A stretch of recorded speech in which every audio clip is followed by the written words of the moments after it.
Bank Dunia menyebut Indonesia berpotensi terus terjebak dalam negara pendapatan menengah atau middle income trap jika tidak memperbaiki iklim bisnisnya.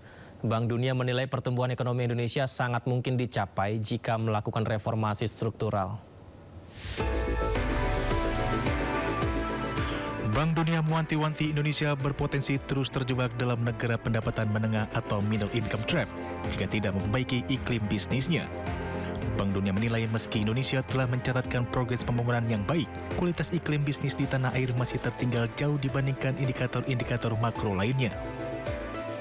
Menurut Lead Country Economist World Bank untuk Indonesia dan Timor Leste, David Knight, Indonesia dan negara-negara dengan tingkat pendapatan serupa harus segera beralih ke mesin pertumbuhan baru yang bersifat endogen, alias fokus pada produktivitas dan inovasi, bukan sekedar akumulasi faktor produksi. Salah satu yang menjadi sorotan tajam Bank Dunia yakni pada struktur korporasi di Indonesia. Berdasarkan temuan berbasis Big Data, level perusahaan menunjukkan anomali dalam ekosistem bisnis di dalam negeri. Meski Indonesia memiliki sejumlah korporasi raksasa, ekosistem perusahaan besar dinilai jauh kurang dinamis dan kurang produktif dibandingkan negara-negara sepadan yang telah naik kelas. Berdasarkan data semakin besar dan tua sebuah perusahaan di Indonesia, tingkat produktivitasnya justru cenderung menurun. Padahal secara teoritis, skalabilitas seharusnya mendorong efisiensi dan menciptakan lapangan kerja yang lebih berkualitas. Bank Dunia menegaskan akselerasi pertumbuhan ekonomi Indonesia sebenarnya sangat mungkin dicapai. Kuncinya bukan sekedar menambah investasi, melainkan reformasi struktural.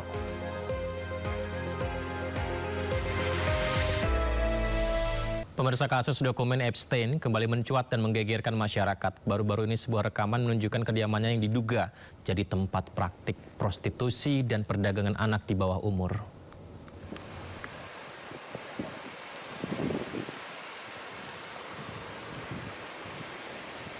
Anggota Partai Demokrat di Komite Pengawasan DPR menerbitkan video dan gambar kediaman pribadi milik mendiang pengusaha keuangan Jeffrey Epstein.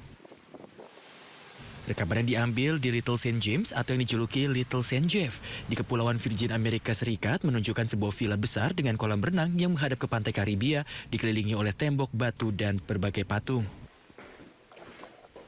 Bagian interiornya menampilkan lukisan, foto, dan berbagai barang koleksi. Komite Pengawasan Demokrat merilis lebih dari 150 foto dan video kediaman Epstein dengan menyatakan bahwa materi tersebut menunjukkan gambaran mengerikan di balik pintu tertutup Epstein. Anggota senior komite tersebut perwakilan Robert Garcia juga telah menuntut catatan keuangan Epstein dari hingga 20 bank dan mendesak Presiden Donald Trump untuk merilis berkas-berkas Epstein yang tersisa. Presiden yang namanya telah muncul dalam dokumen-dokumen sebelumnya telah membantah melakukan kesalahan apapun terkait Epstein pada beberapa kesempatan. Jeffrey Epstein meninggal di penjara pada tahun 2019 saat menunggu persidangan atas tuduhan perdagangan seks. Miliarder yang telah meninggal itu sebelumnya telah mengaku bersalah atas praktik prostitusi, termasuk terhadap anak di bawah umur dan dituduh menjalankan jaringan besar gadis-gadis di bawah umur. Tak hanya di pulau pribadinya, Departemen Kehakiman Amerika Serikat juga merilis foto-foto apartemen Epstein di kawasan Manhattan. Sejumlah benda provokatif ditemukan dan diabadikan dalam foto-foto itu.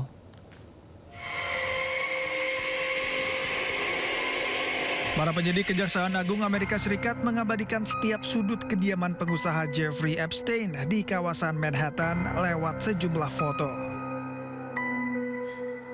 Foto-foto ini menunjukkan keadaan rumah yang aneh dan tak lazim, mulai dari ruangan surveillance dengan banyak monitor, foto patung anak lelaki di bangku, dan tulisan seorang pria berwajah mirip mantan Presiden Bill Clinton mengenakan gaun. Foto-foto lainnya menunjukkan Epstein bersama sejumlah tokoh dan bersama sejumlah perempuan yang diduga masih di bawah umur. Tak luput, para penyidik juga mengabadikan foto-foto lukisan yang cukup provokatif. Penyidik bahkan menemukan sejumlah aksesoris pendukung seks di apartemen tersebut. Foto-foto ini hanya sebagian kecil dari jutaan berkas yang dirilis Departemen Kehakiman Amerika Serikat yang dikenal sebagai Epstein Files. Berkas yang dirilis terkait kejahatan seksual dan pedofilia yang diorkestrasi Epstein dan melibatkan sejumlah tokoh dunia. Epstein sendiri dinyatakan bersalah dan telah meninggal di dalam penjara 2019 lalu. Apartemen ini lalu dilelang ke publik dan laku terjual senilai lebih dari 50 juta dolar. Uang tersebut lalu diberikan kepada para korban sebagai kompensasi. Inginkan semua atap rumah masyarakat yang terbuat dari seng diganti jadi genteng. Ide ini diberi nama gentengisasi.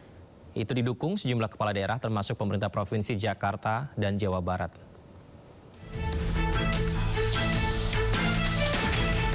Selama beberapa dekade, jutaan masyarakat mengandalkan seng sebagai penutup atap rumah mereka. Harga yang relatif murah menjadi pilihan terutama bagi masyarakat menengah bawah.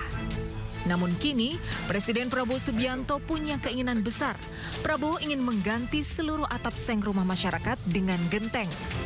Selain tidak indah, bahan seng cepat berkarat dan tidak ramah lingkungan. Program gentengisasi itu akan melibatkan Koperasi Merah Putih. Seng ini panas untuk penghuni. Seng ini juga berkarat. Jadi tidak mungkin Indonesia indah kalau semua genteng dari seng. Saya ingin semua atap Indonesia pakai genteng. Proyeknya adalah proyek gentengisasi seluruh Indonesia. Menteri Keuangan Purbaya Yudi Sadewa memperkirakan anggaran gentengisasi tidak lebih dari 1 triliun rupiah. Opsinya bisa dialokasikan di dana cadangan APBN 2026 atau realokasi anggaran MBG dan kementerian atau lembaga.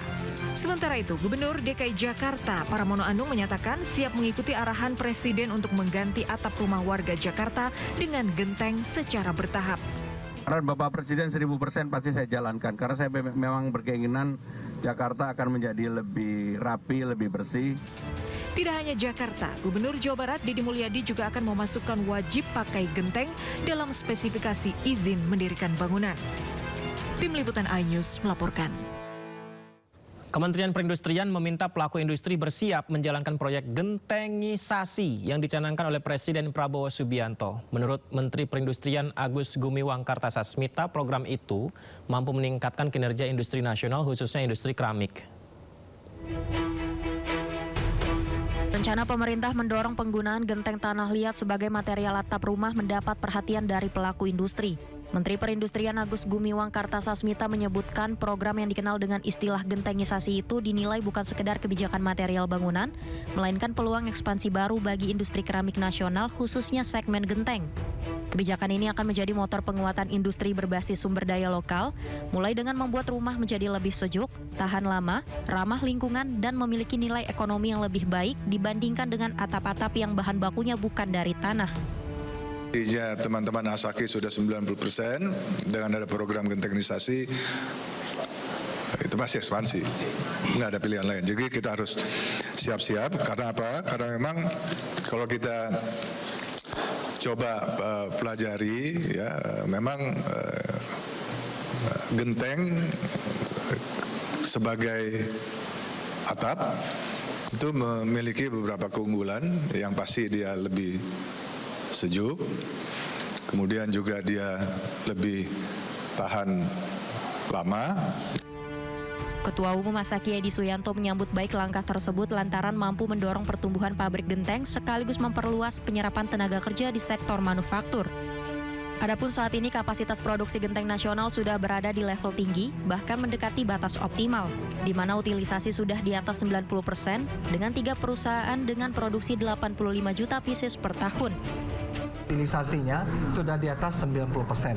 Nah, namun setelah kami mendapatkan arahan dari Bapak Presiden bahwa ini merupakan salah satu program prioritas untuk gentengisasi, tentu kami menyambut dengan baik. Asaki siap untuk melakukan ekspansi, ya. Kami siap untuk menyambut pasar yang baru. Sebelumnya program gentengisasi disebutkan Presiden Prabowo dalam Rakornas Pemerintah Pusat dan Daerah tahun 2026 di Sentul, Bogor, Jawa Barat. Gentengisasi merupakan bagian dari gerakan Indonesia Asri atau aman, sehat, resik, indah.